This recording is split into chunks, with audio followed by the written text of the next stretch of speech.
மகனே, இவ்வுலகில் கிடைத்ததற்கு அரிய பிறப்பான மானிட பிறப்பு இப்பூவுலகில் எவனுக்கும் கிடைக்காத ஆசா மிகப்பெரிய வாய்ப்படா இந்த மனித பிறப்பு.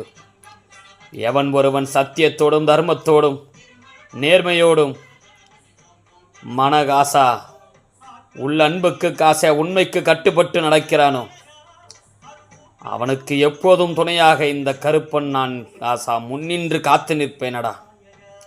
கலங்காதே காசா, விடுவது போல தெரியும், அப்பன் நான் இருக்கும்போது விற்றவனடா. துணிந்து போ, துவண்டு போகாதே. என்றும் உனக்கு துணையாக இந்த 18ஆம் படி கருப்பன் நான் வருவேன் என் மகனே.